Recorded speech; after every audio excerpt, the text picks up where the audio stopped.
India ஒளிர்கிறது.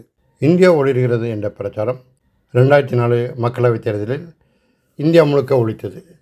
2004 மக்களவைத் தேர்தலில் வாஜ்பாய் தலைமையிலான தேர்தலை எதிர்நோக்கும் NDA கூட்டணி இந்தியா ஒளிர்கிறது என்ற பிரச்சாரத்தை மேற்கொண்டார்கள்.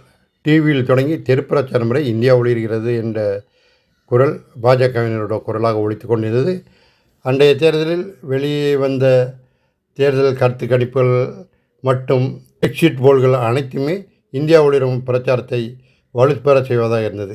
பாஜக வெற்றி பெறும், 300 இடங்களுக்கு மேல் வெற்றி பெறும் என்றும் காங்கிரஸ் படுதோல்வி அடையும் என்ற ஒரு நம்பிக்கை நிலவியது. NDTV AC நில்சன் கருத்து கணிப்பில் பாஜக 230 தொகுதிகளிலும் காங்கிரஸ் 190 தொகுதிகளிலும் மற்ற கட்சிகள் 100 தொகுதிகள் வரை வெல்லும் என்று கூறினார்கள்.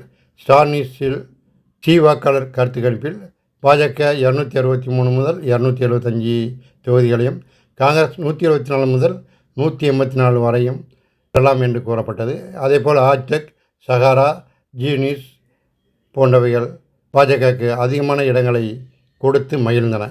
உண்மையாக முடிவு கருத்து கணிப்பில் பாஜக 183, காங்கிரஸ் 218, மற்ற கட்சிகள் 143 என்று அறிவிக்கப்பட்டது. அதாவது பாஜக பெரும்பான்மை அல்லது பாஜக தனிப்பெரும் கட்சியாக வரும், மேலும் 230 தொகுதிக்கு மேல் பெறும் என்று கருத்து கணிப்பு வந்தது. ஆனால் அந்த தேர்தலில் காங்கிரஸ் 145 இடங்களை பெற்று தனிப்பெரும் கட்சியாக மாறியது. பாஜக வெறுமையே 138 இடங்களை மட்டும்தான் வென்றது. CPIM 43 இடங்களையும் பெற்றது. அதாவது கருத்து கணிப்பை விட 100 அல்லது 130 இடங்களை குறைவாக தான் எடுத்தது, மண்ணை கவ்வியது பாஜக. இதன் மூலம் காங்கிரஸ் கூட்டணி ஆட்சி அமைந்தது.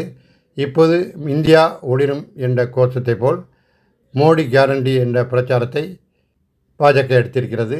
ஆனால் விளைவுகள் தற்போது எக்ஸிட் போலில் அதிகமாக கணிக்கப்பட்டாலும் விளைவு எப்படி இருக்கும் என்று தெரியவில்லை.